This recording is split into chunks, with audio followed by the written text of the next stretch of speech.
예, 하나님의 말씀을 한 구절 보고 우리 같이 말씀을 나누기로 합니다. 예, 우리 마태복음 13장이요. 13장.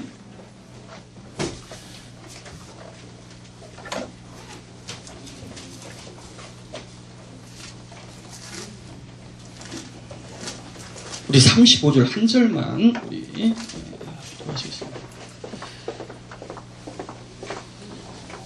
13장 35절이요.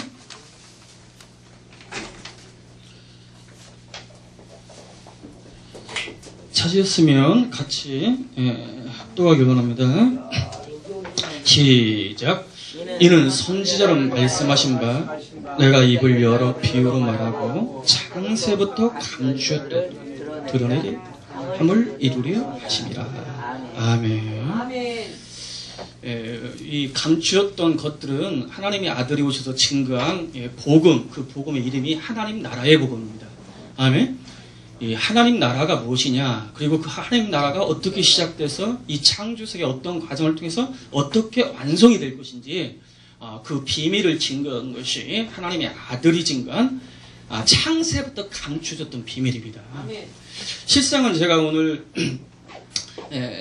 요 고주선사에 대해서 좀 들어보고 싶으셔서 오셨겠지만, 실상 오늘 중점적으로 다룰 내용은 실상은 이 하나님 나라의 복음입니다.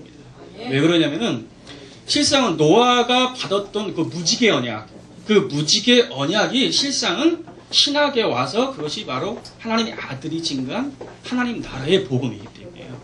그 하나님의 나라의 복음이 실상은 이 고조선에게 계승이 됐다. 이게 이제 오늘의 이제 핵심 요지예요. 이 책의 내용이 뭐냐면은,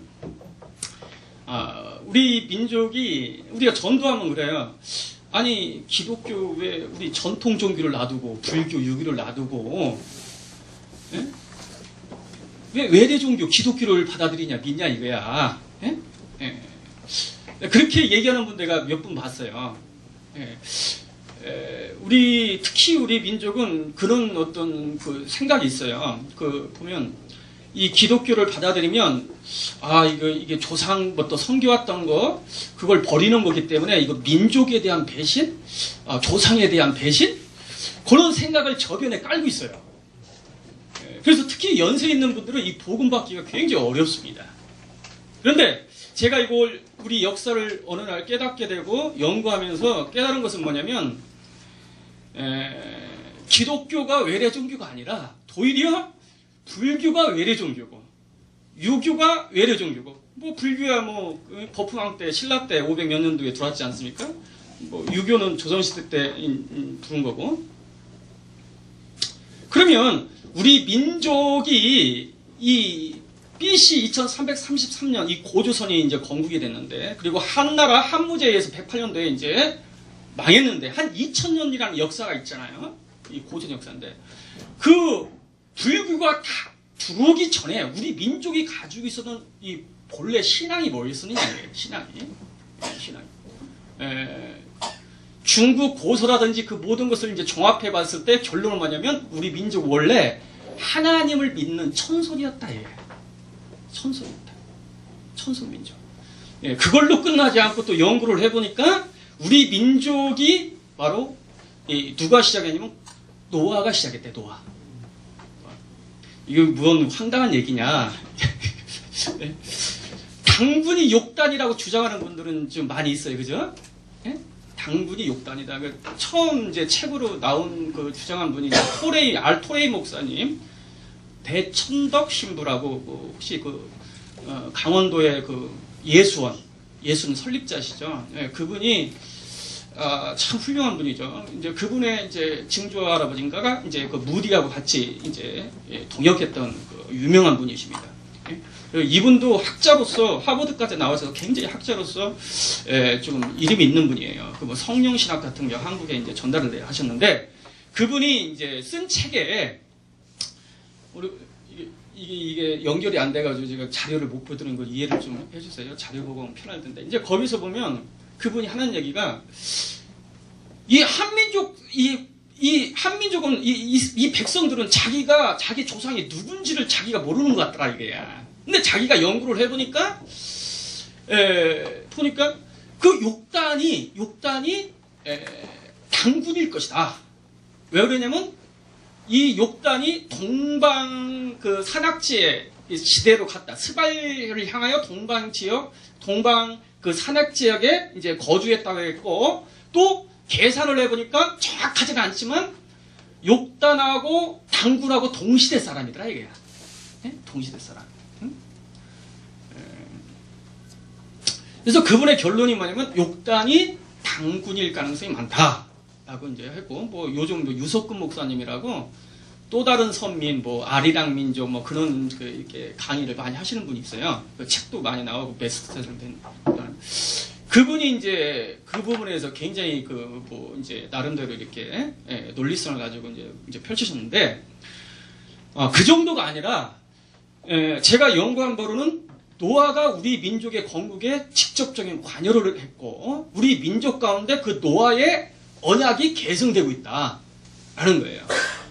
그리고 우리 대한민국이 이승만에 의해서 그 기독교 입국론, 그분이 1899년에 한성 감옥에서 예수 믿고 이 민족이 다시 부활하고 이 민족이 이 태양이 지지 않는 그 영원한 나라가 민족이 되기 위해서는 예수를 믿는 나라가 되야 하고 예수에 입각하여 그 정신에 입각해 나라를 세우겠다.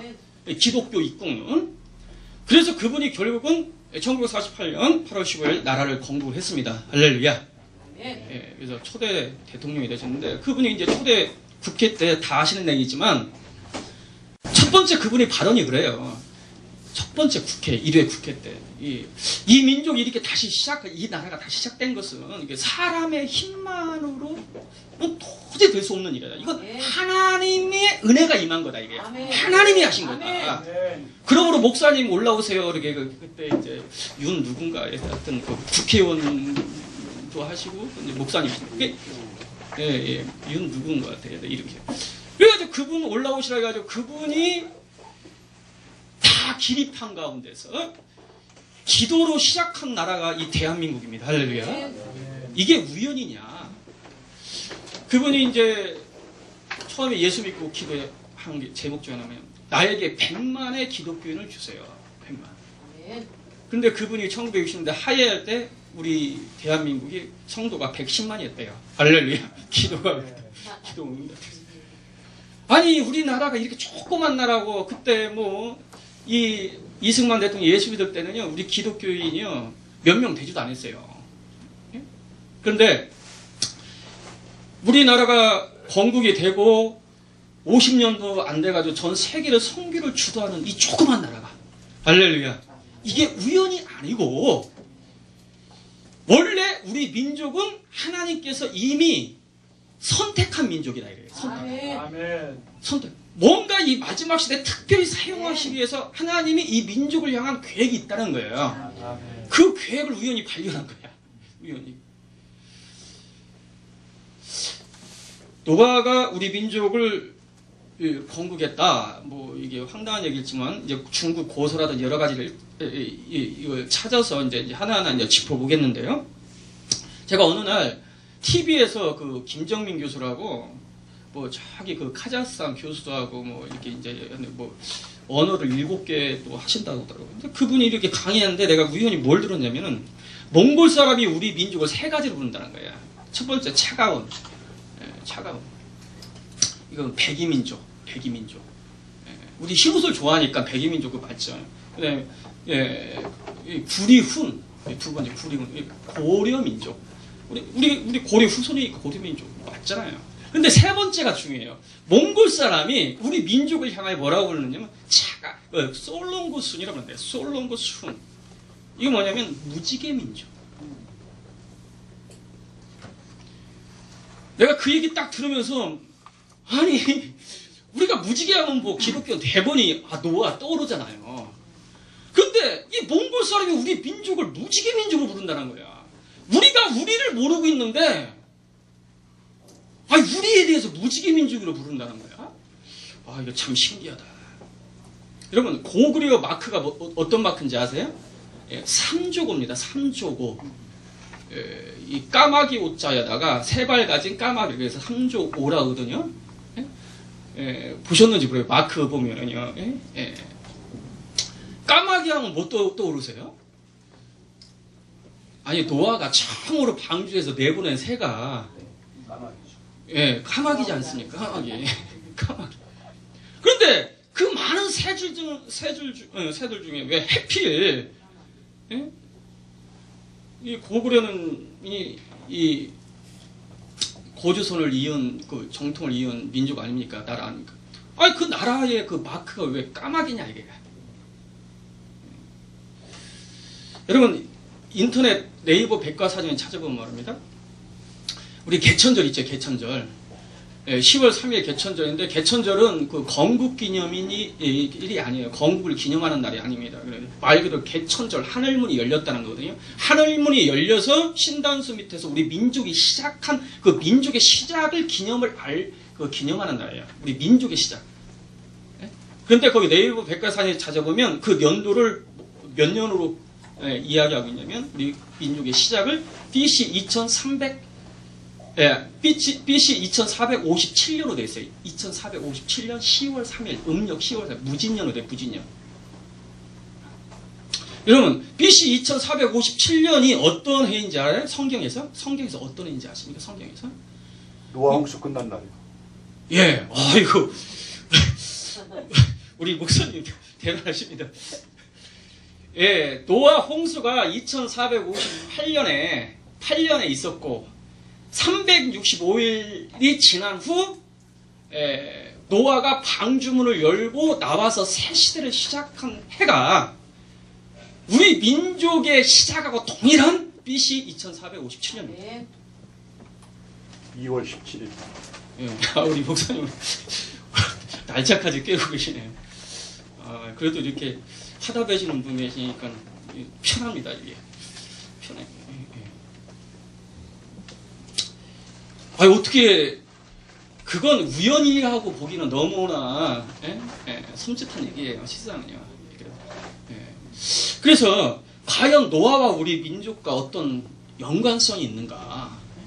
그러면 만약에 우리 노아가 우리 민족을 시작하고 이 민족을 그 고주성에 건국하는데 참여했다라고 본다면 노아가 우리 고주성에 건국될 당시 살아있어야 마땅하잖아요, 그렇죠? 그런데 자 보세요. 노아 홍수가 있어 1년 후에 몇 년도에 방주에서 나왔다? 2457년이라겠죠, 7년. 우리 고주성의 건국은 몇 년이죠? BC 2333년으로 되어 있어요. 이 노아 홍수 때 노아 나이 성경에 보니까 몇 세? 600세. 그리고 노아 홍수 이후 노아가 몇 년까지 더 살았다? 몇 세를 더 살았다? 350세를 더 살았다. 그래서 몇 세를 살았냐면은 950살까지 사는 거예요. 예? 아멘? 아멘. 그러면 이 고조선이 이 2333년에 건국이 됐잖아요. 그러면은 노아가 당연히 살아 있었던 거예요.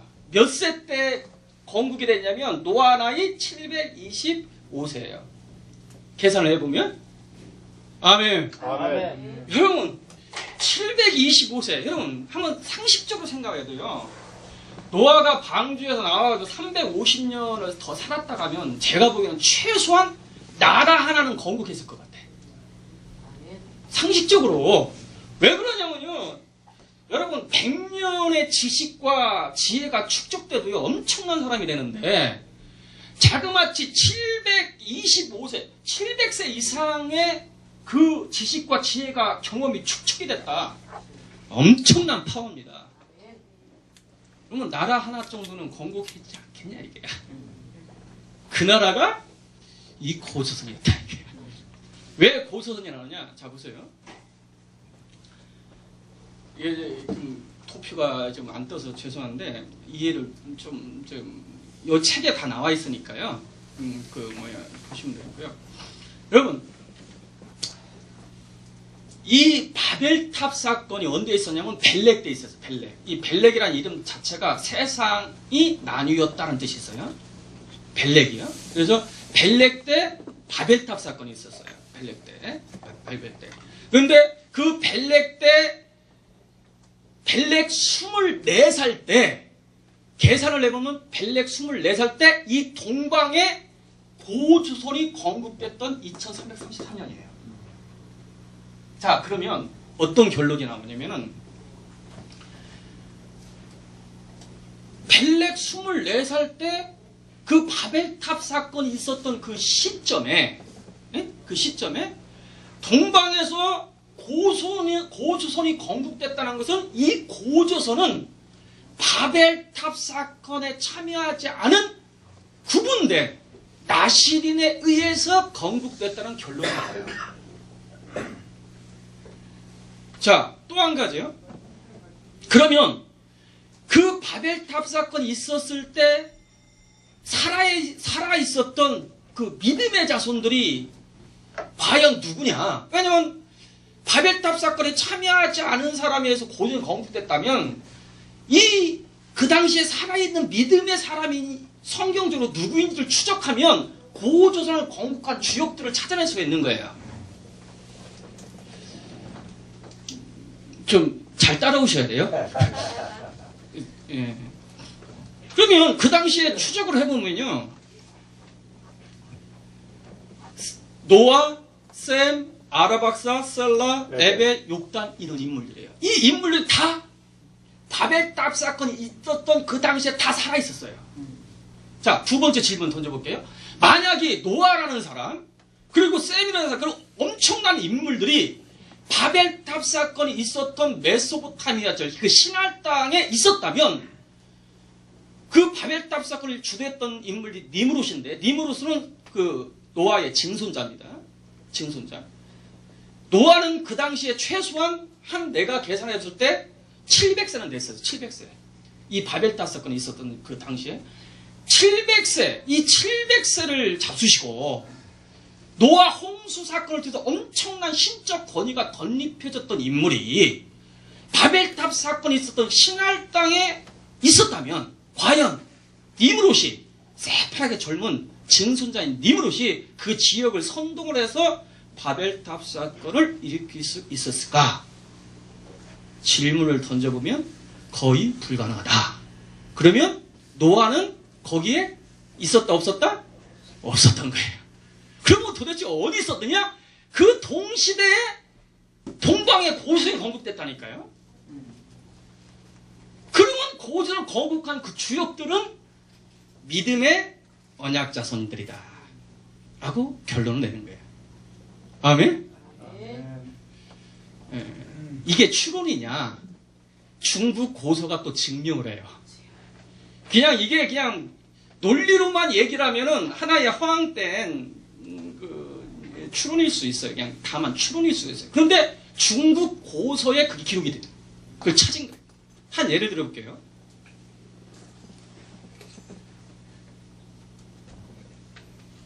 여러분, 테오보키시라는 사람이 있어요. 테오보키시. 이 중국의 사망 오제, 그 다음에 하나라, 상나라, 예, 그 다음에 이제 하은주, 주나라, 뭐 춘추, 정주국 시대에 쭉 해서 진나라 이렇게 흐르고도 있거든요. 중국의 최초의 나라가 하나라인데 그 하나라의 위에 인물들, 그 인물들이 사망 오제라는데 원래 그 사망 오제는요 중국 고서 자체에 사실 동이족이라고. 동이족. 자기 민족이 아니야. 그런데 역사를 연구하다 보니까 중국의 가장 신기 중국 대륙에서 가장 시작과 같은 사람이 이 테오보키시거든.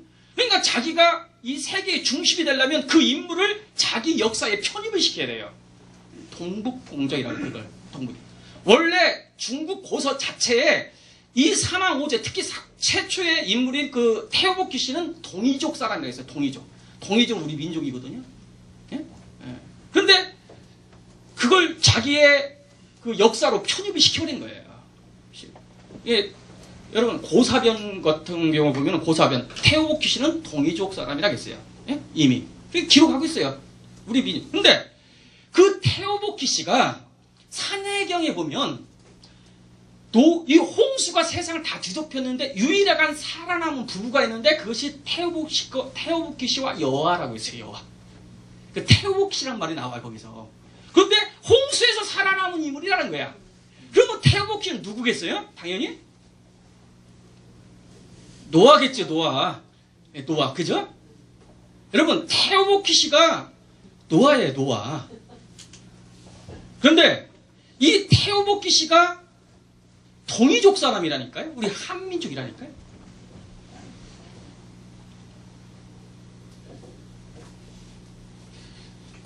이제 이것만 얘기하면은 또 안 믿어져. 안 믿어지시니까요. 회남자에 보면 중국 회남자가 있어요. 회남자 보면 태어복귀 씨가 통치하는 땅을 이렇게 기록하고 있어요. 갈석산으로부터 시작해서 이 갈석산은 지금 하북성 저 북경 지역에 있는 그냥 산이 아니고요. 산맥이에요. 산맥. 거대한 산맥이 있어요. 그 갈석산인데요. 그 갈석산으로부터 조선을 지나 어디를 지나? 조선을 지나 1만 2천리를 태어복귀 씨가 통치한 땅이다 했어요. 그러니까 태어복귀 씨가 고조선도 통치하고 갈석산으로부터 고수를 지나서 저 동방 끝까지 1만 2천리까지 통치했다 이거야. 여러분 고수를 통치한 태어복귀는 누구겠냐 이거야. 근데 그분이 어디서 나왔다? 이 홍수에서 살아남은 인물이다 이거야. 그러므로 노아가 당연히 그러면 노아가 우리 민족을 통치했던 인물이다 이거야.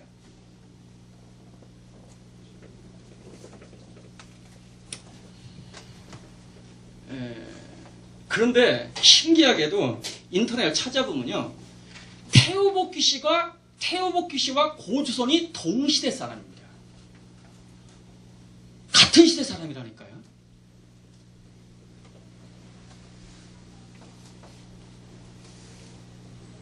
그러니까 우리 민족에 대해서 오후 가면 이제 조금 더 할게요. 더 하시고 제가 이제 요게 주제가 아니고요.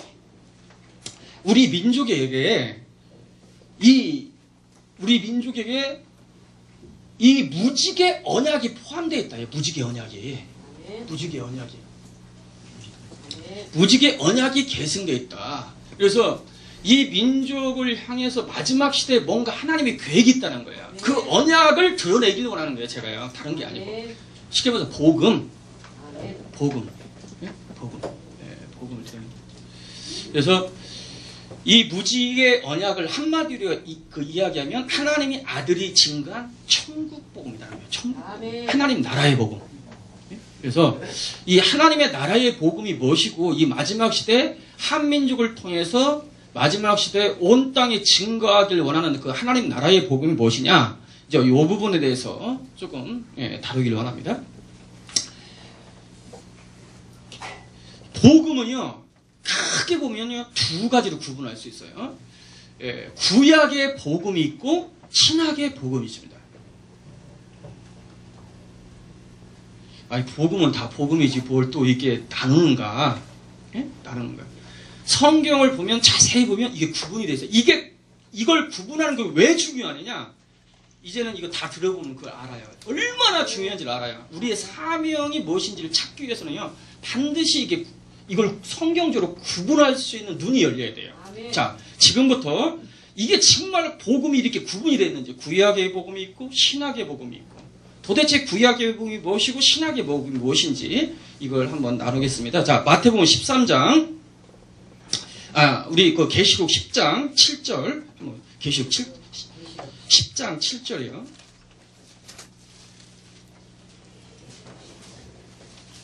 (10장 7절이요)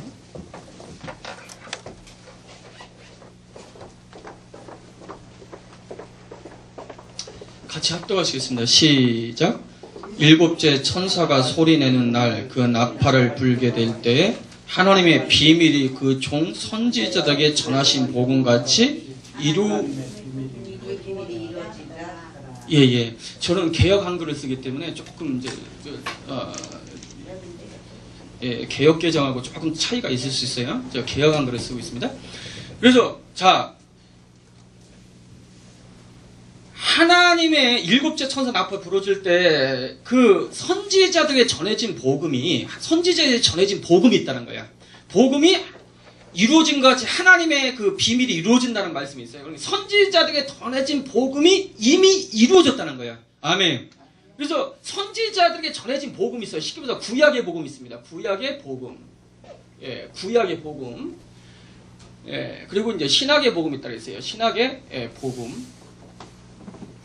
도대체 구약의 복음이 뭐냐? 선지자들에게 전해진 복음이 뭐냐? 로마서 1장 2절 보십니다. 로마서 1장 2절.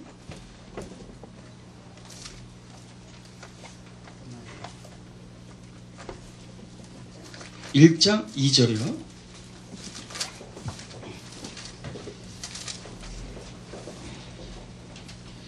같이 합독하십니다. 시작. 이 복음은 하나님이 선지자로 말미암아 그 아들에 관하여 성경에 미리 약속하신 것이다. 자, 여기서 복음을 정의해요. 복음이 뭐냐?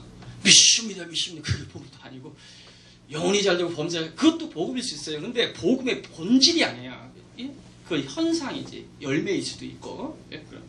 복음의 본질은요, 그 선지자로 말미암아 그 아들에 관하여 구약의 성경에 미리 약속한, 그러니까 선지자들에게, 구약 선지자들에게 전해졌던 그 복음은 아들에 관한 건데, 그 아들에 관한 것이 뭐냐? 메시아에 관한 겁니다. 아멘? 그래서 구약의 선지자들에게 전해졌던 구약의 복음은 뭐냐면 메시아예요. 그 구약의 선지에 전했던 그 메시아의 복음이 성취되었으니 그게 예수예요. 하나님의 아들 예수. 아멘. 아멘? 그래서 예수는 구약의 복음의 성취고 구약의 복음의 중심입니다. 예수님 말씀하신, 야, 영생을 얻게 되어서 성경을 상고하거냐. 이 성경은 나에게서, 여기서 성경은 구약 성경이에요. 구약 성경 39권 전체가 실상은 나에 대한 이야기다 이거야. 할렐루야. 그 구약의 복음의 중심은 메시아, 하나님의 아들에 관한 겁니다. 하나님의 아들. 아멘. 그래서 아멘. 구약의 선지에 전했던 복음이 뭐다? 메시아다, 메시아. 이 메시아의 복음이 성취됐으니 그분이 누구다? 예수다. 그래서 구약의 복음의 성취는 예수고 구약의 복음은 예수다. 자, 그런데 그 하나님의 아들이 오셔서 증거한 복음이 있는데 이 복음을 하나님의 나라의 복음이라고 합니다. 자, 마태복음 13장 35절.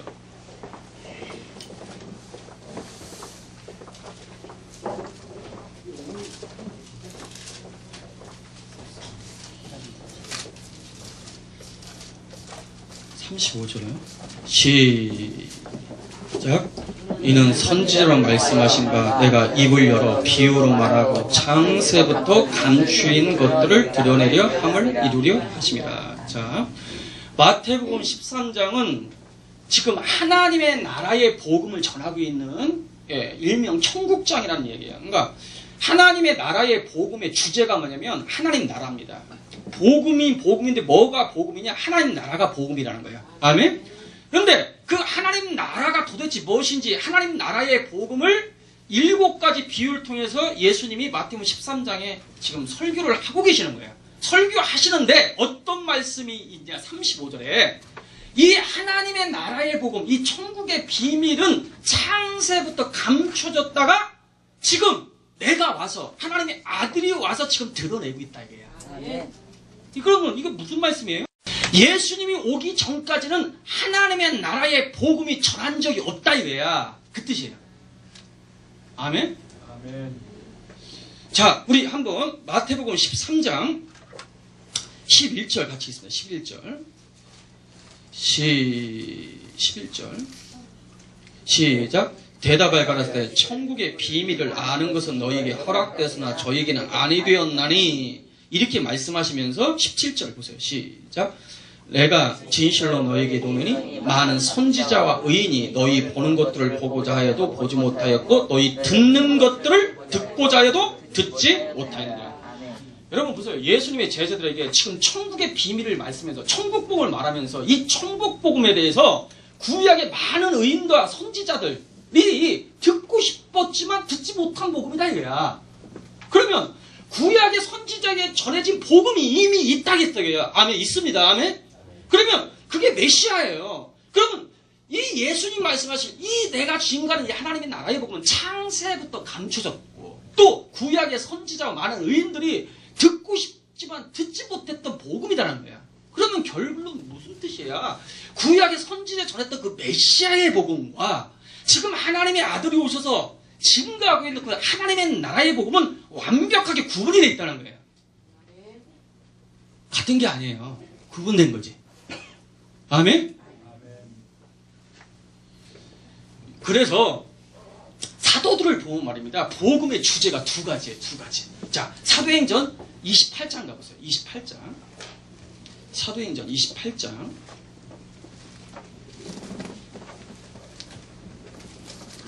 23절이요. 8장 23절. 28장 23절.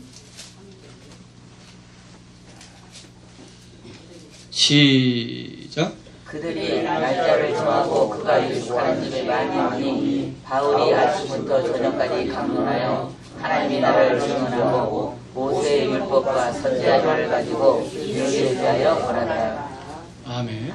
바울이 아침부터 저녁까지 강론을 하는데 첫 번째 하나님 나라를 전파하며 하나님 나라의 복음의 주제가 하나님입니다. 하나님 나라. 그 하나님 나라, 이 천국 복음, 하나님 나라의 복음을 전파하고 율법과 선지자의 글, 그 구약 성경을 통해서 구약에 계시됐던 구약의 복음의 중심인 하나님의 아들에 관한 것. 그 하나님의 아들의 일에, 예수의 일에 대해서 증거했다. 이게. 아멘? 예. 그래서 사도행전의 결론이 어떻게 결론을 맺느냐? 30절, 31절. 한번 보세요. 시작. 바울이 온 이태를 자기 셋집에 유하며 자기에게 오는 사람을 다 영접하고 담대히 하나님 나라를 전파하며 주 예수 그리스도에 관한 것을 가르치되 그 많은 사람이 없었다. 사도행전은 사도들이 복음을 증거하면서 삶을 살았던 그 행적을 기록한 것인데 사도들이 어떤 복음을 증거했느냐 주제를 두 가지 딱 결론을 맺어요. 이태 동안 2년 동안 자기에게 오는 자에게 하나님 나라를 전파하며 아멘. 이 신학의 복음은 하나님 아들이 증거한 바로 하나님 나라의 복음. 그리고 주 예수 그리스도에 관한 것. 구약의 선지자에 전해졌던 그 메시아의 성취신, 구약에 보면 성취인 예수에 관한 것. 아멘. 이렇게 증거했다. 자, 그런데 구약의 복음은, 이 신학의 복음은 뭐라고요? 하나님 나라의 복음. 하나님 나라의 복음. 그런데 지금까지 이 구약의 복음은 열심히 증거했어요. 그죠? 열심히. 그런데 이 신학의 복음인 하나님 나라의 복음이 지금까지 가려져 있었다는 거예요. 왜 이게 구분하는 것이 중요하느냐? 마태복음 24장 14절. 이게 중요하기 때문에 이거 한번 보세요. 마태복음 24장 14절. 24장 14절이요.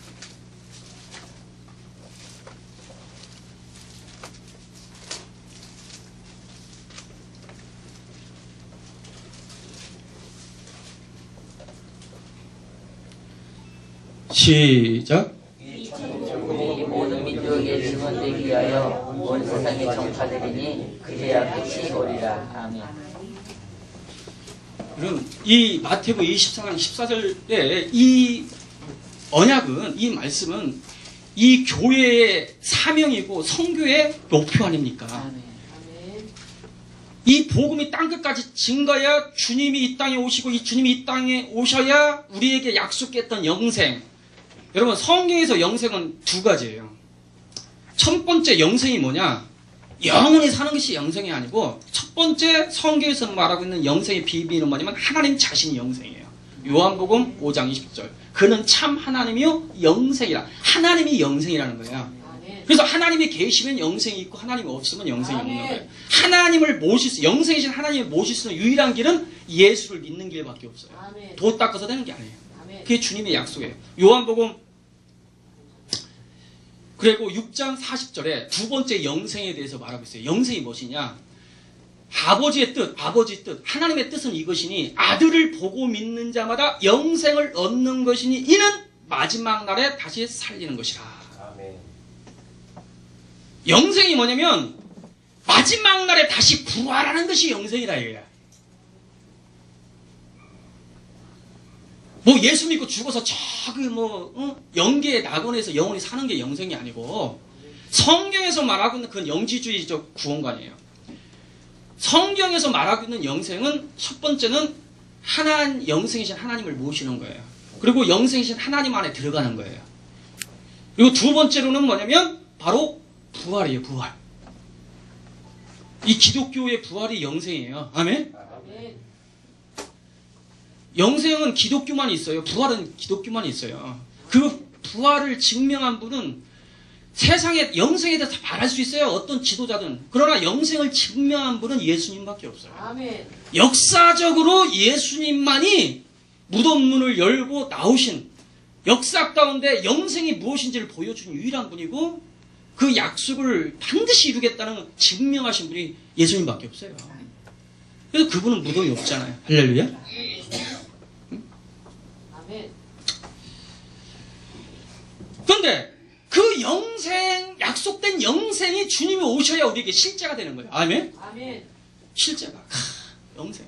그런데 이 땅끝까지 복음을 증거하여 오실 수 있다는 거예요. 그런데 마태복음 14절에 그 천국 복음을 지금까지 뭘로만 알고 있었냐면 구약의 복음의 성신 예수의 비밀, 예수의 비밀만 온 땅에 증거라면 그때 주님이 오신다 그 생각을 가지고 있었어요.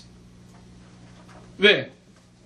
천국 복음과 구약의 복음 이걸 구분을 못하기 때문에 똑같이 본 거예요. 지금까지 똑같이.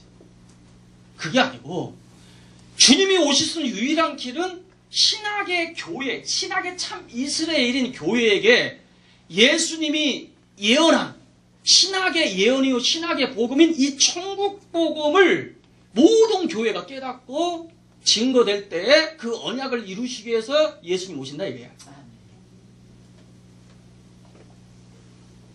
여러분 수천 년 동안 주님이요 곧 오신다고 다 그랬어요.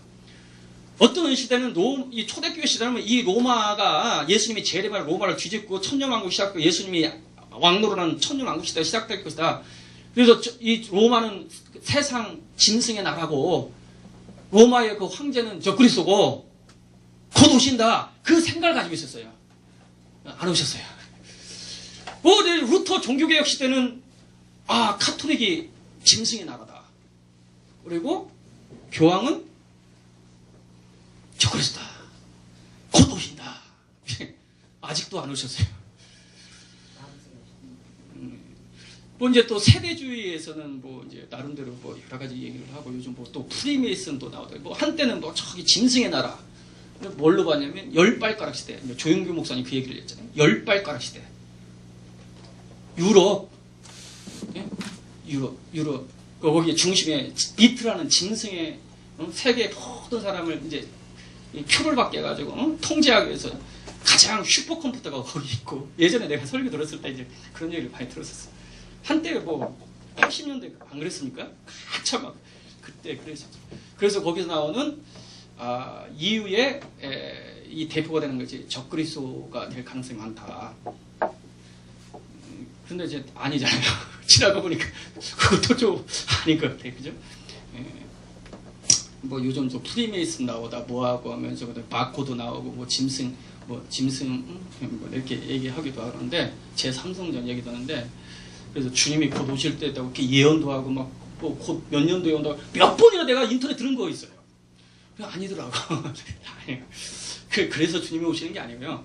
성경의 최종적인 시간표는 말입니다. 신학의 복음이 교회에게 열려야 하고 그 신학의 복음이 모든 교회에게 전파되어 주님이 오실 수 있다는 거예요. 자, 보세요.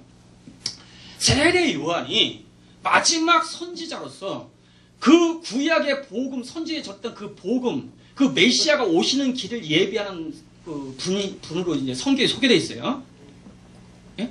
구약에 예언됐던 그 복음이 성취되는 그 길, 마지막 그 길을 예비하는 분으로서 세례 요한이 소개되고 있습니다. 세례 요한. 아멘. 그러면 세례 요한이 예수님이 구약의 선지에 전했던 그 복음이 성취되는 길, 마지막 그 예수님이 오시는 길을 어떻게 예비했느냐? 예? 어떻게 예비했느냐? 그 예비하는 그 방법을 알면 이 마지막 교회가 신학의 복음이 성취되는 길, 예? 신학의 복음에 성취되는 길, 다시 오시는 예수를 어떻게 예비하는지, 그 길을 예비하는지, 그 비밀을 깨달을 수가 있습니다. 자, 보세요. 세례 요한은 예수님이 오시는 길을 어떻게 예비했느냐. 자, 요한복음 1장 가보세요. 요한복음 1장이요.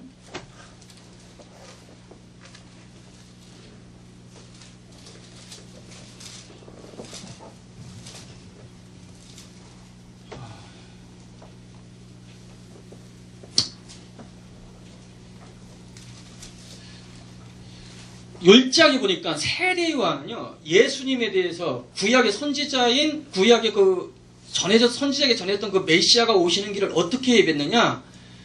구약의 선지자에 전해졌던 그 메시아에 관한 것, 이 메시아에 관한 비밀, 이 비밀을 정확히 깨닫고, 다시 말해서 구약의 복음을 정확히 깨닫고, 정확히 증거함으로 그 구약의 복음인 메시아가 나타나는 길을 예비했습니다.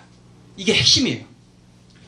자, 이 세례 요한은 메시아의 선지자에 전했던 그 메시아의 비밀, 구약의 복음을 세 가지로 정리를 했는데, 첫 번째, 하나님의 아들, 하나님이다. 두 번째, 세상 죄를 지고는 어린 양이다. 구속주, 어린 양이다. 세 번째, 그는 물로 세례를 베푸는 양, 나는 물로 세례를 베푸는, 그는 불과 성령으로 성령 세례를 베푸는 분이다. 성령 세례. 이것이 구약의 선지자에게 전해진 복음, 메시아에 관한 복음의 핵심 비밀입니다. 그 핵심 비밀을 깨닫고 증거함으로 구약에 전해졌던 그 메시아가 나타날 수 있는 그 길을 예비한 겁니다. 여러분, 이스라엘 백성들은요, 수천 년 동안 메시아에 관한 소식을 들었고 소망했지만, 메시아가 누구고 왜 오시고 무엇을 위해 오시는지요, 그 목적, 메시아에 관한 정확한 본질적인 복음을요, 정확히 깨닫지 못했어요. 첫 번째, 이스라엘 백성들은 예수가 구약의 메시아, 오시는 메시아가 하나님이라는 그 관념이 없습니다. 지금도 마찬가지예요.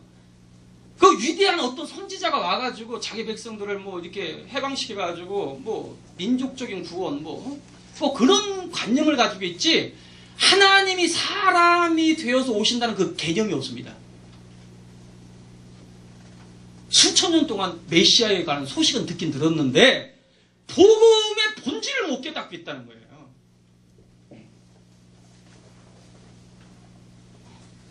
여러분, 이게 굉장히 중요한 얘기예요.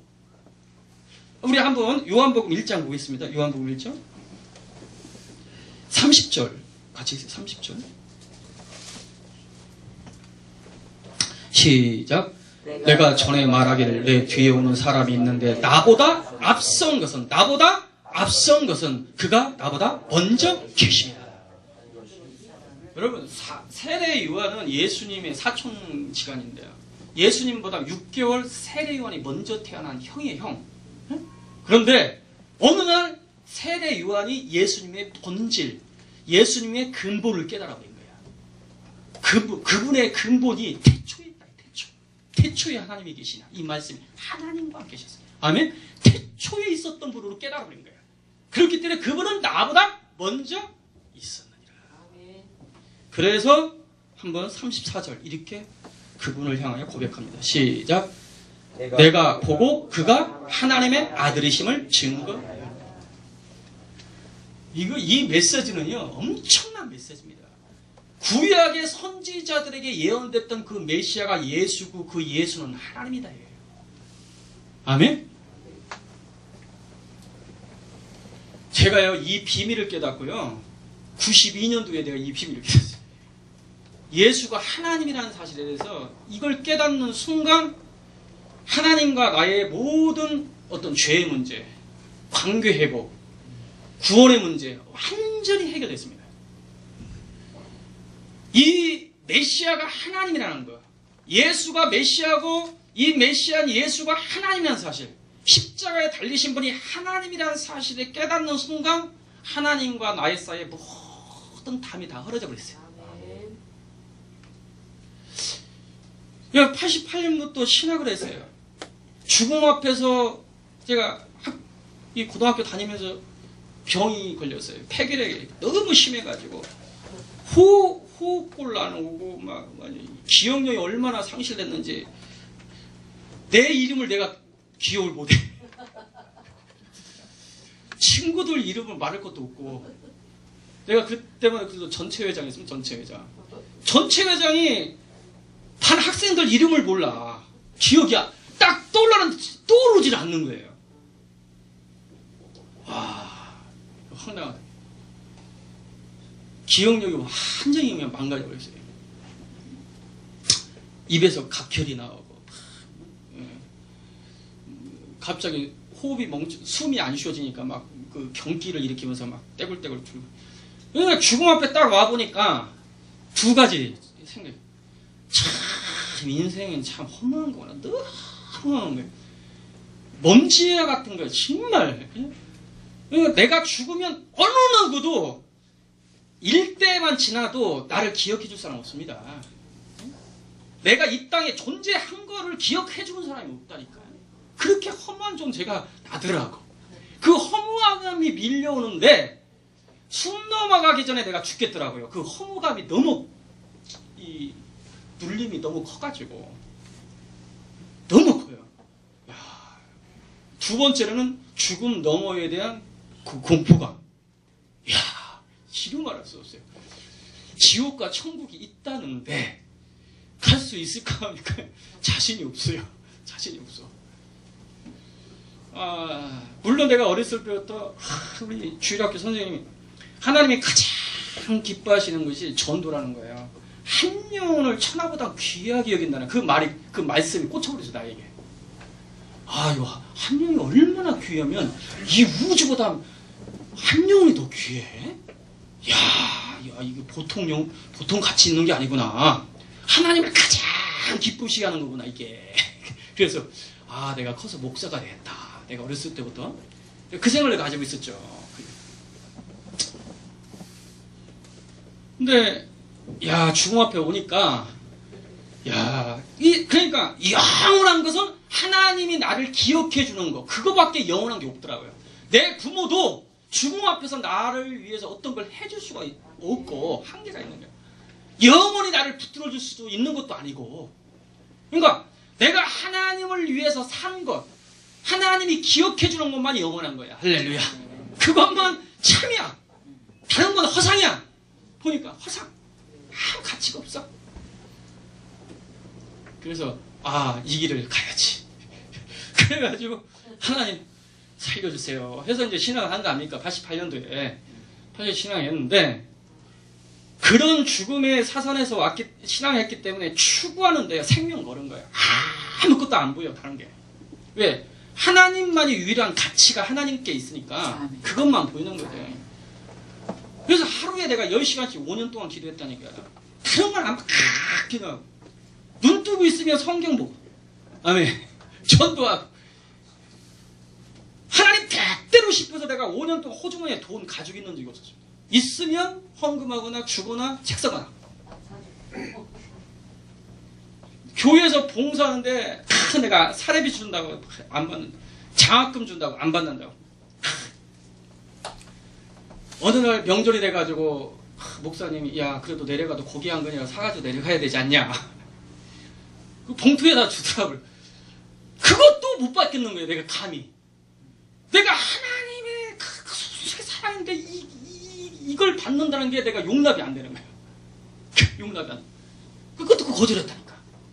지금 주면 대본이 받아요. 집이 가정이 있으니까 나 혼자 살 때는 그렇게 하겠는데 가정이 있으니까 안 되더라고요. 나야 사명 받아서 가겠지만 그건 아니더라고. 또 열심히 주문 받으세요. 그것만 의의가 아니야. 내가 살아보니까 또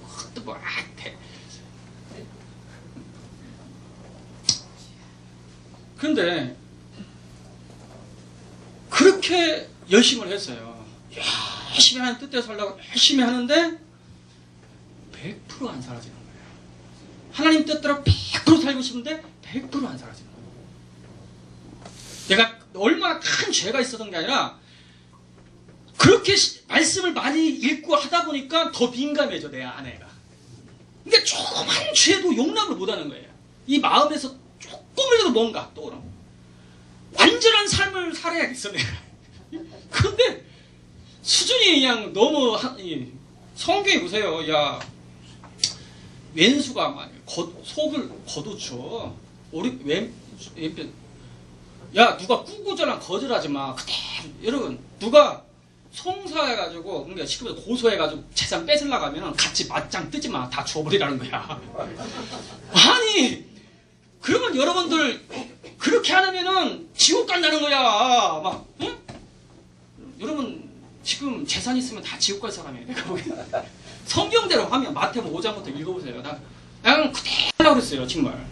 너는 쉬지 말고 기도하기 때문에 그 말씀을 문자대로 그대로 받아가지고 쉬지 않고 기도하지 않으면 지옥 간다고 생각했기 때문에 눈 뜨면 그냥 계속 기도하는 거예요. 내가 책 읽으면 성경 읽으면서 기도하고 전도하면서 기도 무의식이라도 계속 기도합니다. 한순간에 빠져. 그냥 무릎 꿇고 기도하는 것이 보통 뭐 몇 시간 되니까 기본.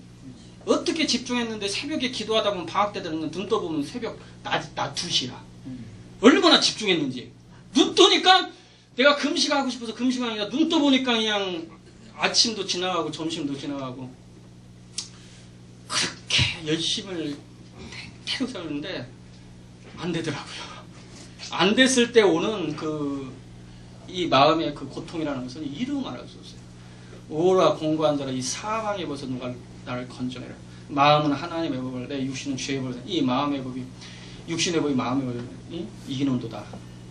오라 공고한 자라 이 탄식이 그냥 절로 나와요. 하나님 죽겠어요. 그냥 나오더라고요. 그래서 로마서 7장이요. 그 심정을 알아요. 그 심정까지 들어가려면 하나님의 뜻대로 한번 살아봐야 돼. 정말로 생명 걸고 살아보면 그 고백이 그냥 나와요. 아, 인간의 행위로는 율법의 의로는 절대 구원받을 수 없구나. 절망 가운데 그대로 들어가 버립니다. 한번 살아보시면. 네. 근데 인간에게는 희망이 없다. 라는 결론이 나와요. 결론이 나와요. 5년을 살아봤어요, 제가. 5년을. 근데 92년 6월 달에 성경을 이렇게 읽다 보니까, 그러니까 5년 동안 그렇게 안 되니까 두 가지, 결과적으로 두 가지가 와요. 첫 번째는 죄의식에 사로잡힌 거예요, 죄의식.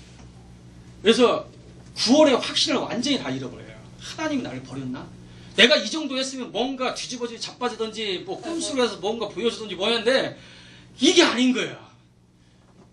그리고 이 기도 생활 조금 하니까 귀신이 알아져요. 이 귀신의 존재가 너무나 민감한 거야.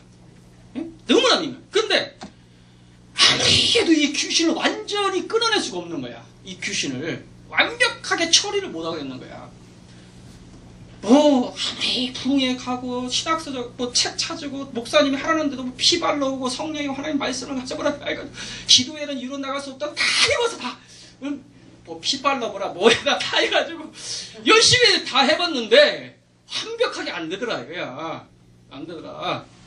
그러니까 너무 고통스럽더라. 그러니까 그런데 92년 6월달에 성경을 이렇게 읽다가 묵상을 하는데 빛이 왔어요. 빛이. 복음의 빛이. 이게 성령이 너희에 오시면 내가 너희 이름 바를 생각나게 하실 것이고 이 말씀이 나에게 성취가 된 거야. 와, 짧은 순간인데 내가 좀 자질구레한 거 질문이 있었어요. 뭐, 왜 하나님이 계시면 안 보여줄까? 아니 전도하려면 하나님이 직접 나타나가지고 안 믿으면 죽어 하면 다 믿을 건데 아니 꿈속에서라도 나타나가 안 믿으면 죽어? 이렇게 하면 다 믿을 건데 왜 힘들게 살아계시면 사람을 그렇게 사랑하신다면서 사랑하면 직접 나타나가지고 다 믿게 하면 될 거 아니에요. 그런데 이렇게 먼 거리 오시게 해가지고 이렇게 맨날 힘들게 그냥 훈련시켜가지고 막 이렇게 하시는 거. 용서를 해줘. 그냥 용서해주지. 꼭 하나님의 아들 예수를 꼭 죽여가지고 꼭 하나님 좀 잔인하신 것 같아. 그냥 용서해주면 될 것 같은데 내 생각은. 내 생각. 그런 것들이 좀 아니 귀신이 얼마나 인간을 괴롭히고 가까이 직접적인 관련이 있는지 내가 5년을 첫째 깨달았는데요. 아니 이놈의 시험 들고 막 고통스럽게 하는 이 귀신을 빨리 지옥 보내버리면 아니 예수 믿는 사람 안 힘들 거 아니야. 시험 안 들 거 아니에요. 왜 지옥을 안 보내고 놔두냐 이거야 나는. 아니 그런 생각을 안 해보셨는가 봐요. 이분들 믿음이 좋으셔가지고 너무나 믿음이 좋으셔가지고. 그런데 저는 그렇다 이거야.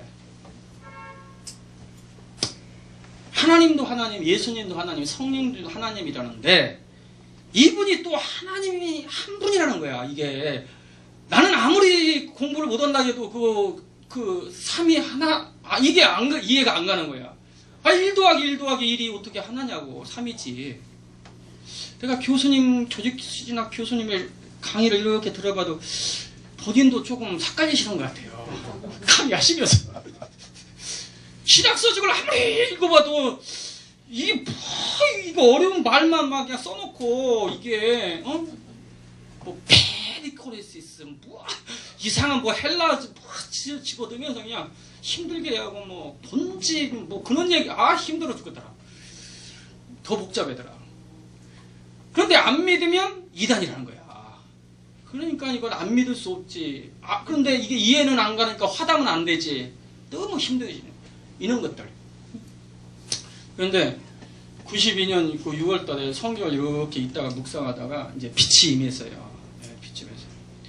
성령이 지금까지 내가 읽었던 그렇게 본질, 하나님의 의도, 복음을 보고 싶었는데 잘 잡히지 않았어요. 머리로는 알죠. 왜? 사형리부터 달달 다 외우고 한다니까. 하도 성경이 이기니까요. 딱 머리만 눈 감아도 쫙 한 장 한 장 다 넘어가 버려요. 하도 읽으니까. 이게 다 떠올라.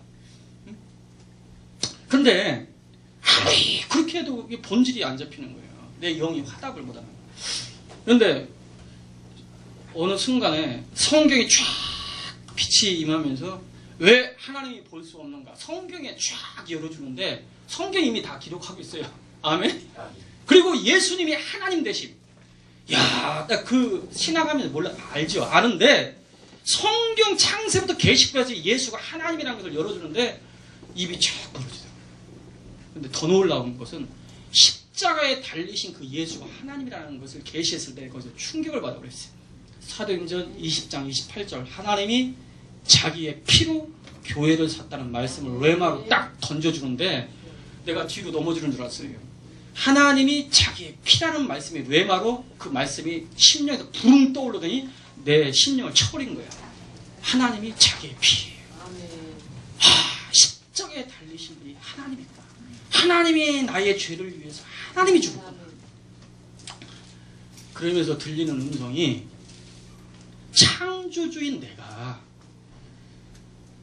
내가 너의 죄 때문에 내가 대신 십자가에서 내가 대신 죽음을 맛봤는데 내가 대신 고난을 맛봤는데 네 죄값을 위해서 요구할 게 뭐가 있겠냐. 내가 대신 치렀는데 창조주인 내가 먹지만도 못한 너를 위해서 내가 대신 죽었는데 뭘 요구할 게 형벌을 너를 죄 때문에 뭘 요구할 게 뭐가 있겠냐. 그러므로 내가 완전하니 너희 구원이 완전하고 내가 온전하니 너희 구원이 온전하고 내가 영원하니 너희 구원이 영원하다. 예수의 피가 하나님의 피라는 단순히 사람의 피가 아니라 하나님의 고난이라는 걸 딱 깨닫는 순간 예수님이 하나님 십자가 달린 분이 그 하나님이라는 걸 깨닫는 순간 나는 죄사함 받았다. 나는 죄사함 받았다. 나는 죄사함 받았다. 지옥 가고 싶지만 지옥 절대 못 가는구나. 할렐루야. 은혜로 구원받았다. 내가 그때요 너무나 죄사함에 대한 확신이 거기서 와버렸어요. 아멘. 이게 구원의 도구나. 예, 도구나. 그 순간 내가 처음으로요 해방이라는 걸 실제로 느꼈습니다. 마귀가 묶어놨던 그 나를 둘둘 묶어놨던 그것이 한순간에 끊어져 버리더라. 아멘. 내가 그 체험을 내가 한 번 했습니다. 아멘. 뭐 그 오래가지는 않지만 또 도전해 보지만 순간에 영이 완전히 해방되더라고. 능력이 어느 정도 나타나느냐. 사람 내가 딱 치다보고만 해도 생각만 해도 귀신 다 소리질러 다 떠나가. 아멘. 내가 생각만 하고 내가 스치고만 지나가도 귀신이 다 떠나가 버려. 아멘. 얼마나 강력한가. 내가 그래서 내 전도사니까 그 사역을 못하고 내가 여기 좋은 교회 있을 때 여기 백마역에 좋은 교회가 있어요. 예전에 그것도 전도사장을 했었어요. 예전에 여기 백마역 지금 교회가 이름 바뀌었어요. 그때 한 400명 됐었는데 그거 여기 고향 있는 분은 아실 거예요. 그분이 뭐 고향 그 총회 회장도 하셨으니까. 그렇죠. 그때 여기 초창기에 이제 아파트 들었을 때 그때 이제 저기 능곡인가 있다가 이쪽에 왔었어요. 한 400명 되신.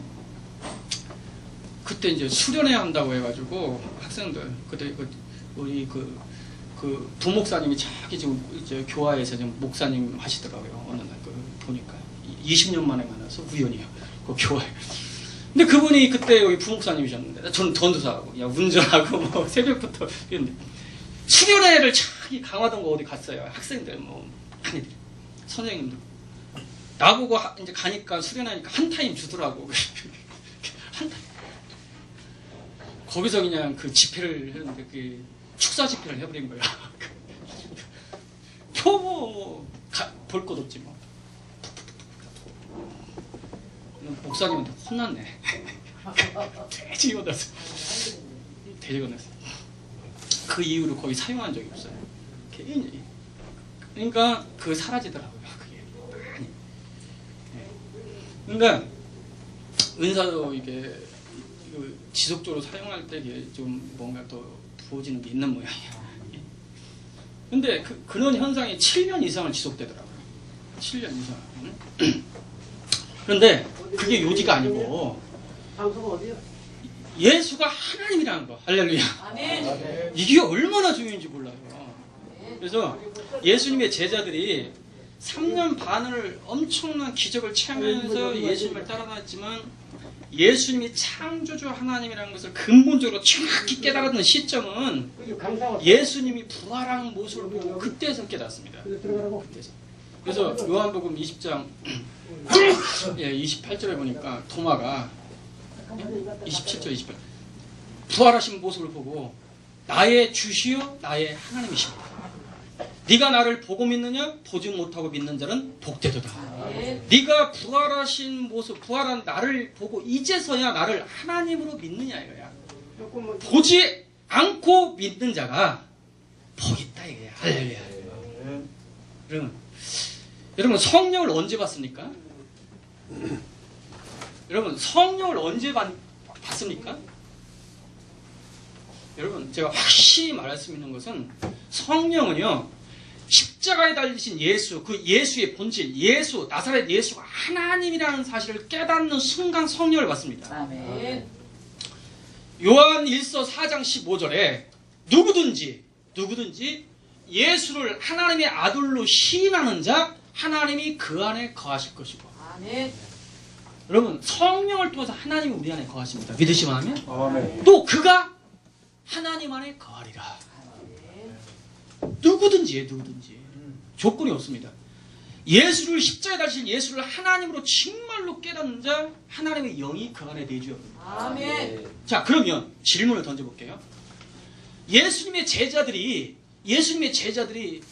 성령을 받은 그 시점이 부활한 첫날 받았겠어요? 오순절날 받았겠어요?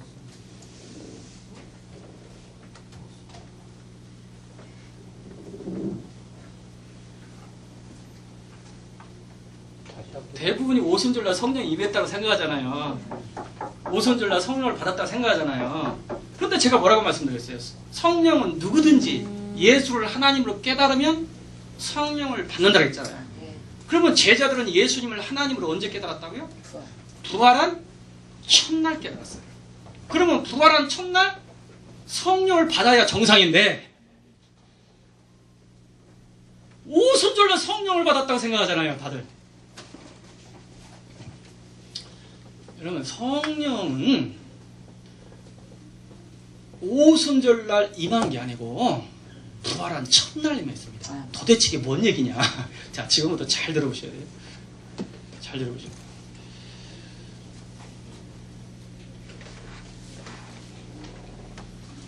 예수님이 부활한 첫날 마리아가 그 무덤에서 예수님이 부활하신 모습을 보고 너무 놀라가지고 예수님을 덥석 만질라고 했을 때 요한복음 20장에 마리아라 나를 만지지 말라 내가 아직 아버지께 올라가지 아니했느니라. 그죠? 예수님이 왜 못 만지게 했냐면은 예수님은 부활의 첫 열매로서 첫 이삭은 하나님께서만 받아야 돼요. 초실절이라는 것은 첫 이삭을 하나님께 드리는 날이잖아요. 예수님이 6월절날 돌아가시고 3일 후 부활한 첫날 그 초실절날 부활하신 거예요. 믿으시면 아멘? 그런데 고린도서 15장 그분 부활의 첫 열매가 되셨다고 했어요. 아멘? 부활의 첫 열매인 그 신선한 몸을 사람이 먼저 접촉하기를 원치 않았다 이거야. 만지지 말아라. 이 신선한 부활의 첫 열매는 아버지께서 먼저 누려야 하신다. 이게. 아멘. 흠양하셔야 한다. 만지지 마라. 네? 그런데 마태복음 27장인가 28장인가 가보면은 마리아가 부활하신 예수님을 그 소식을 놀래가지고 소식을 전하기 위해서 제자들에게 막 달려가요. 달려가는데 그 중간에 또 예수님이 또 나타나요. 나타났을 때 성경이니까 마리아가 예수님의 발을 잡았다 그랬어요. 예수님이 발을 이렇게 만져버렸다니까. 예수님의 몸을. 근데 그때 마리아라 만지지 마라. 내가 아직 아버지께 올라가지 않았다. 이렇게 말하지 않았어요. 허락했어요. 그러면 부활한 그 새벽부터 예수님이 이 마리아에게 다시 나타날 그 사이에 예수님이 부활의 첫 열매로서 아버지께 들으시고 다시 이 땅에 오셨다는 거예요. 이해가세요? 두 번째, 자 보세요. 성령이 언제 오셨냐면 예수님이 요한복음 14장에 그랬어요. 내가 가면 보혜사 성령을 너희에 보내리니 그런 진리로서 함께 계시고 너희 속에 계시겠습니다. 요한복음 14장 16절에 말씀하셨어요. 아멘? 내가 가면 다시 와서 내가 가면 보혜사 성령을 보내. 그러면 내주하는 성령은 언제 오시느냐면 그 시점은 이 예수님이 승천하는 시점에 내주하는 성령이 이 땅에 오시는 거예요. 아멘. 그러면 예수님이 언제 승천하셨다고요? 첫 번째, 부활한 첫날 은밀하게 아버지께 가셔가지고 아버지부터 성령을 받아가지고 부활한 첫날 제자들에게 성령을 주신 거예요. 아멘. 그 사건이 있느냐? 요한복음 20장 가보세요. 요한복음 20장.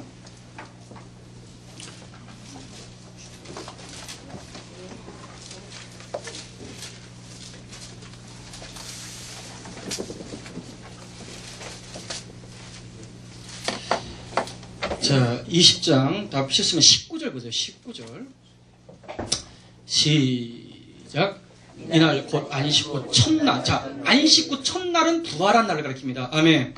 저녁 때. 언제? 저녁 때 제자들이 유대인들을 두려워하고 모인 곳에 문이 닫혔더니 예수께서 오사 가운데 서서 가라사대 너에게 평강이 있을지어다. 자, 22절 시작. 이 말씀을 하시고 저희를 향하여 숨을 내쉬며 가라사대 무엇을 받으라? 여러분, 성령을 받으라 했으면 받았겠어요? 안 받았겠어요? 받으라 했으면 받았지. 예수님이 성령을 받으라 했잖아요. 지금 성령을 주면서 받으라 했겠지. 뭐 주지도 않고 받으라 했겠어요? 아멘. 그러면 안식구 첫날 부활한 그 저녁에 바로 예수님의 제자들은 성령을 받아들인 거예요. 그러면 부활한 첫날 내주하는 성령이 제자들에게 임해버린 거예요. 아멘? 그러니까 예수님이 제자들이 예수님이 부활하신 모습을 딱 보는 순간 영으로 이미 딱 감지를 해버린 거예요. 아, 저분은 하나님이구나. 그냥 감지를 하는 순간 예수님은 기회를 놓지 않고 성령을 받으라 하신 거예요. 이게 구원이에요. 이게 영생이에요. 영생. 영생은 오래 시간 걸려서 영생을 얻는 게 아니에요. 여러분, 구원은 오래 성령은 오래 막 40일 금식해가지고 받는 게 아니에요. 거듭나는 성령은, 중생의 성령은 바로 예수, 십자가에 달린 예수를 하나님이라는 그 빛이 딱 임하는 순간 하나님은 기회를 놓치지 않고 그 영에 싹 자리 잡아버려요. 할렐루야. 영이 거듭나버려요.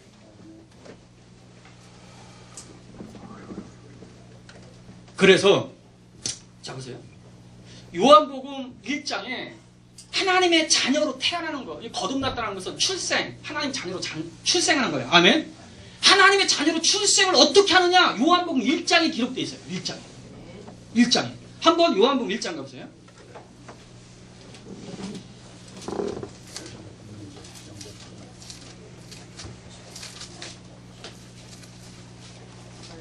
자, 12절, 13절 잘 아는 얘기입니다. 12절, 13절.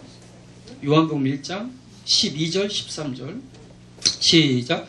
영접하는 자, 곧 그 이름을 믿는 자들은 하나님의 자녀가 되는 권세를 주었으니 이는 혈통으로라 육종으로 사람의 뜻으로 나지 않냐고 오직 하나님께로 난 자들이라.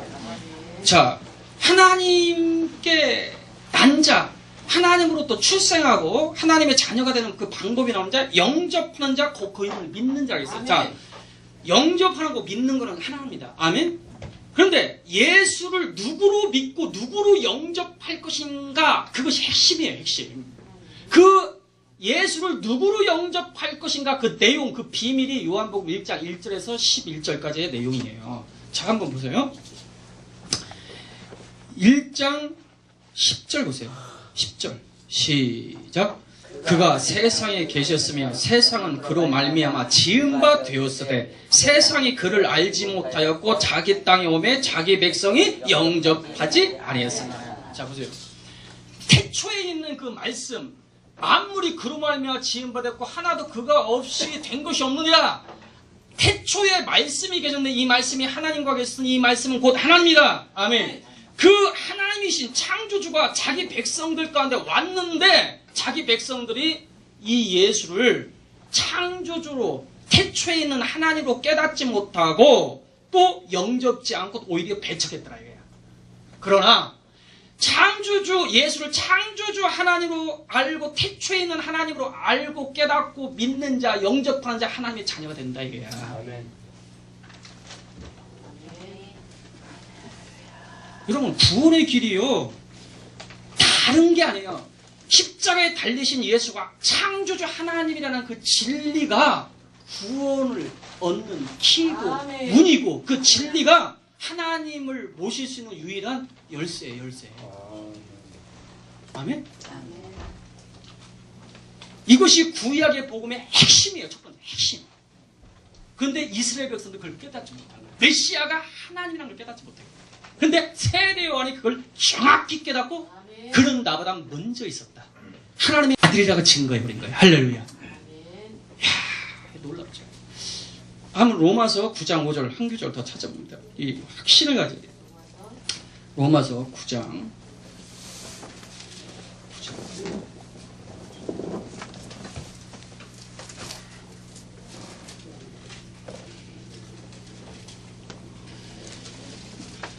5절 시작. 조상들도 저희 것이요 육신으로 하면 그리스도께서 저에게서 나셨으니 저는 만물 위에 계셔 세세 찬양 받으실 하나님이시라. 아멘. 아멘. 육신으로 하면 그리스도께서 저들, 그러니까 싶어서 유태인으로서 나셨지만 그의 근본은 만물 위에 계셔서 세세 찬양 받으실 하나님이다. 그게 그리스도다 이거예요. 아멘. 이것이 바울이 깨달은 복음이에요. 여러분, 창세기 15장이요. 이 한 구절로 내가 모슬레민을 하나 이제 구원으로 인도를 했는데요. 어느 날 모슬레민을 내가 만났어요. 이 모슬레민을 만났는데 내가 요 얘기를 해줘서 창세기 3장 15절. 여기에 보니까 여자의 후손이라는 말이 나오고요. 여자의 후손. 여자의 후손. 그 여자의 후손이 뱀의 머리를 상하게 하시고 또 여자의 후손이 뱀을 상하게 하지만 여자의 후손이 뱀을 그 뱀은 그 여자의 후손의 발꿈치를 상하게 한다는 그 말씀이 있어요. 예언의 말씀. 그게 원시복음이라고 하잖아요. 그래서 내가 그분한테 이 여자의 후손이 누군지를 아느냐 했더니 뭐 그냥 눈만 깜빡깜빡 어있더라고요. 깜빡깜빡.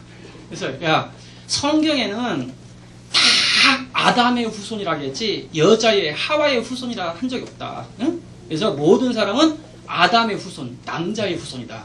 그런데 인류 중에 남자의 후손이 아니고 여자의 후손이 하나가 온다는 거다. 그 여자의 후손이 사탄의 머리, 이 뱀의 머리를 치고 우리를 건진다는 그 예언의 약속이다. 그 여자의 후손이 누군지 아느냐. 그래서 이제 마태복음 1장을 내가 펴줬죠. 야, 여자의 후손이라는 것은 남자의 씨로 말미암아 태어나지 않고 순수한 처녀의 몸으로 성령으로 잉태된 분을 아멘. 예언하고 있는 거다. 그분이 바로 예수다. 라고 했어요. 아멘. 예수다.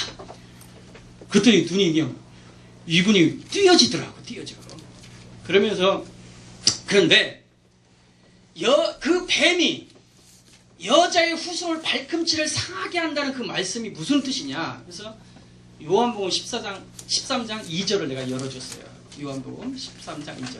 마귀가 가룟 유대에게 예수님의 팔려는 생각을 집어넣었더니 이 가룟 유다가 뭐 욕심이나 어떤 정치적 목적을 뭐 이루기 위해서 했던 간에 어쨌든 간에 예수님을 팔아넘겼는데 겉으로 보기에는 사람이 예수님을 팔아넘기고 유대인들이 로마 군병들이 예수님을 십자가에 못 박은 것 같지만 실상은 마귀가 예수님이 팔려는 생각을 그 안에 집어넣은 것이다. 그러므로 결국은 마귀가 예수님을 못 박은 거다. 아멘.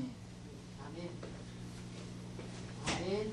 창세기 3장 15절에 사탄이 여자의 후손을 발꿈치를 사게 한다는 것은 그 여자의 후손을 십자가에 못 박을 것을 예언하고 있는 것이다. 그 예언이 성취됐는데 그것이 예수다 이거야. 아멘. 내가 그 얘기를 해줬더니 이분이 손뼉을 팍 치면서 이걸 몰랐네, 이걸 못났네, 모습을 우리 모습의 형제들에게 이거 다 알려줘야겠다고, 이거 다 알려줘야된다고 막 어떻게 할 줄 모르더라고. 할렐루야. 아멘. 그 자리에서 예수님을 영접하고 안수받고 아멘 구원을 받았어요. 할렐루야. 아멘. 구원을 받았어요. 그런데 이 여자의 후손이라는 의미가 어떤 의미냐면 사람의 씨로 말미암아 태어나지 않고 하나님이 사람으로 성령으로 말미암아 사람으로 오신다는 그 예언입니다. 이게 아멘. 할렐루야. 그분이 예수입니다. 아멘. 그 예수. 아멘. 아멘. 이 예언이 이미 구약의 예언이 성취가 됐다. 아멘. 구약의 복음이 성취가 된 거야. 하나님이 처녀의 모태로 이 땅에 오셔서 십자가에서 죽으실 것이다. 어린 양이 되실 거다. 아멘. 그래서 시간이 몇 시까지 해야 되죠? 30분까지. 자, 혹시 잊어버릴지 싶어가지고 오해할까 싶어가지고 그러면 오순절날 오신 성령 무슨 성령이냐? 이걸 좀 이해를 하셔야 돼요. 그죠? 네. 아니 그럼 부활한 첫날 풀면 요한복음 20장에 성령을 받으라 했으면 성령 받은 거예요. 그럼 성령이 내주면서 임했는데 또 오순절에 또 성령이 또 임했다. 이게 좀 삭갈리잖아요. 그러면 이게 무슨 성령이냐? 한 가지 질문을 던져볼게요.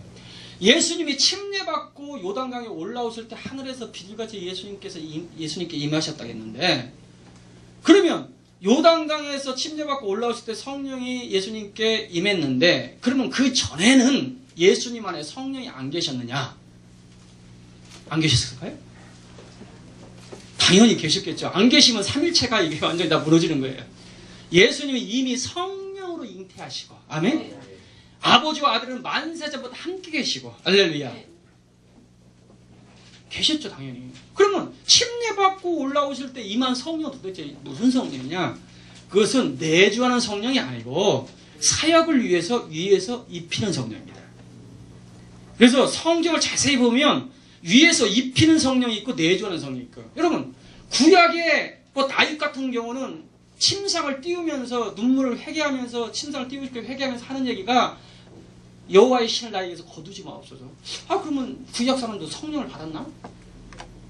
성전을 지을 때 성령에 감동된 사람에 의해서 성령에 감동돼서 성전의 기구를 만들었잖아요. 그러면 성령은 예수님이 십자가에 죽고 부활한 이후에 성령이 임한 건데 그러면 구약에 또 성령이 오셨다는 건 도대체 뭐요? 이게 삭갈린단 말이에요. 이게. 그래서 심지어 구약에도 이 내주하는 성령을 받았다는 분들도 있고 그러면요 예수 그리스도의 복을 완전히 희석시키는 것입니다. 여러분 내주하는 성령 하나님을 모실 수 있는 유일한 것은요 십자가의 피 예수님 십자가의 죽음으로 휘장이 찢어짐으로 하나님이 우리가 하나님 안에 들어서 물이 흘린 거예요. 다른 길이 없어요. 구약에는요 성령을 받은 적이 없어요. 실상은 내주하는 성령이 임한 게 아니라 위에서 그냥 덮이는 역사가 있었던 거예요. 아멘? 덮이는 역사. 사역을 위해서. 그래서 오순절날 부활한 첫날 임한 성령은 내주하는 성령, 우리 영과 연합하는 성령이에요. 아멘? 그리고 오순절날 임하는 성령은 사역을 위해서 입히는 성령이에요. 깨닫기 바랍니다. 그래서 부활한 첫날 은밀한 승천을 통해서 은밀한 내주하는 성령, 거듭나는 성령을 우리에게 부어주셨고 호흡하는 성령. 할렐루야. 성령을 받아라. 그리고 40일 후에 500명이 보는 가운데서 감람산에서 승천하실 때 그건 공개적 승천이에요. 무슨 승천? 공개적으로 보는 사람 앞에서 승천하시면서 약속된 성령은 누가복음 24장에 나옵니다. 내가 가면 약속한 성령, 아버지가 약속한 성령을 너 보내는 예루살렘을 절대로 떠나냐. 그 아버지 약속한 성령이 입히기까지, 뭐하기까지? 입힌다. 개역 한글에서는 입힌다는 표현을 썼어요. 그것이 성경적으로 원어에 가깝습니다. 입히다, 위에서 덮다는 거야. 내주가 아니에요. 그러니까 공개적으로 떠나실 때 이미 성령 받은, 부활한 첫날 거듭난 성령, 내주한 성령 받은 제자들에게 뭘 약속하냐면 입히는 성령을 약속하신 거예요. 할렐루야. 그래서 10일 후에 그들이 열심히 기도했을 때 오순절날 바람 같은 소리 있어. 아멘. 불꽃 같은 것들이 있어. 각 사람의 이마에서 그들이 성령 충만을 받아 방언은 말해요. 물론 내주하는 성령과 입히는 성령을 동시에 받을 수가 있어요. 네? 그러나 대부분이 처음에 예수 믿을 때는 이 사람이 믿었는지 안 믿는지 겉으로 표시가 잘 안 나. 왜냐면 은사 같은 게 잘 안 나타나니까. 네? 그러나 우리가 조금 열심히 기도하고 하다 보면 은사가 나타나요. 할렐루야. 아멘. 그것은 거듭나는 성령이 아니에요. 예? 열심히 기도했기 때문에 은사가 났으니까 난 구원받았다. 은사가 안 나타났으니까 구원 못 받았다. 이게 아니에요. 아멘. 거듭나는 것은 하나님 값없이 주시는 하나님 선물입니다. 할렐루야. 근데 전투하려면 이제는 훈련병으로서 제가 훈련을 해야죠. 할렐루야. 아멘. 열심히 영적 전투, 기도도 영적 전투 하면서 은사를 개발을 해야 돼요. 할렐루야. 아멘. 이 은사를 덧입어야 돼요. 계속. 그 차이점이 있다는 걸 말씀드리고요. 자, 그러면 자, 첫 번째 구약의 복음의 비밀을 깨달았습니다. 아, 이게 구약의 복음의 핵심이 메시아인데 그 메시아, 그 선지자에 전했던 메시아의 복음이 성취된 예수다. 예수는 그리스도시고 하나님의 아들이다. 예, 첫 번째 핵심이다. 아멘. 이것을 누가 증거했다? 세례 요한이 구약의 복음의 비밀을 증거했다. 두 번째, 보라 세상죄를 지고 가는 어린 양이다. 유대인들은 메시아에 대한 소식을 들었지만 메시아가 와서 죽는다는 개념이 전혀 없습니다. 그들은요, 다윗의 일은 영원한다고 생각하기 때문에 그 메시아가 오면 죽는다는 개념이 없어요. 그런데 이미 창세기 3장 15절부터 발꿈치를 죽는다 이거야. 아멘? 그리고 6월절 어린 양을 통해서 계속해서 메시아가 바로 어린 양이 되실 것이 예언이 돼 있어요. 그런데 유대인들은 눈이 어두워져서 메시아가 세상죄를 위해 죽으러 오신다는 그 사실을 모르고 있었다 이거야. 복음을 완벽하게 눈이 가려져 있는 거야. 성경을 달달 외우고 있는데 그것만 관심 없어. 그런데 세례 요한이 눈이 열려가지고 그걸 본 거야. 아멘. 그는 하나님인데 하나님이 세상죄를 위해 죽는다 이거야. 하나님 어린 양. 이 두 마디가요 엄청난 복음입니다. 할렐루야. 그 결과로 성령을 세례로 베푼다 이거야. 할렐루야. 아멘. 요한복음 1장 보세요. 요한복음 1장.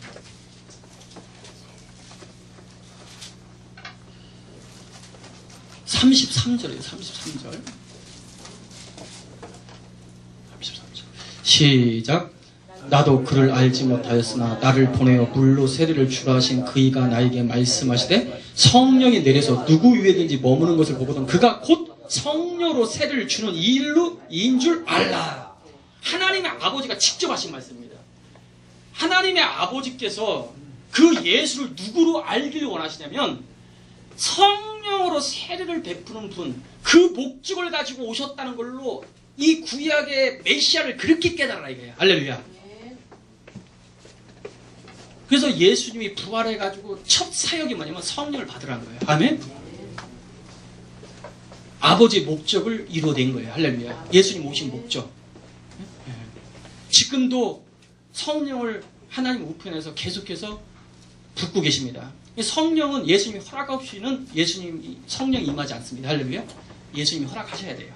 위에서 항상 예수님의 사인과 함께 성령이 들어가셔요. 할렐루야. 예수님을 하나님으로 인정하고 세상죄를 지고 가는 어린 양으로 인정하고 믿을 때 예수님이 오케이 하면 성령이 그때 임하는 거예요. 할렐루야. 성령. 이 세례 요한의 세 번째 메시지입니다. 이것이 구약의 선지자였던 메시아, 구약의 복음의 핵심을 정확히 깨닫고 증거함으로 구약의 복음인 메시아가 나타날 수 있는 그 길을 예비한 거예요. 그와 같이 신학의 참 이스라엘인 교회가 하나님이 아들이 증거하고 예언한 신학의 복음을 지금요 까맣게 모르고 있어요. 이스라엘 백성들처럼 아니 신학 성경 가지고 있어요. 가지고 있는데 평생 2000년 동안을 수천 년 동안 읽어왔는데 신학의 그 복음의 그 하나님 나라의 복음, 신학의 복음이 뭔지를 몰라. 천국이 뭔지를 모르고 천국 복음이 어떤 과정을 통해서 이루어지는지 모르고 잠깐. 그런데 세례 요한처럼 이 마지막 교회가 이 신학의 복음, 하나님의 아들이 증거한 하나님의 나라의 복음을 정확히 깨닫고 증거하는 그 시대가 도래할 거라 이거야. 할렐루야. 그 시대가 어디로부터 열리느냐? 이 동방의 히브리인 바로 이 한민족으로부터 시작된다라는 것이 아멘. 제가 빛을 본 거예요. 아멘. 신학의 복음. 도대체 그게 무지개 민족에게 있었던 마지막 사명이다 이거야. 아멘? 그래서 시간이 다 갔기 때문에 오후에는 도대체 신학의 복음이 뭐냐, 이 하나님 나라의 복음이 뭐냐, 예, 이 부분에 대해서 한번 좀 다루기를 원하고요. 예, 그리고 잠시 기도하고 목사님 나오실 때까지 우리 주요 삼창 보고 말씀 약속 잡고 한번 기도하겠습니다.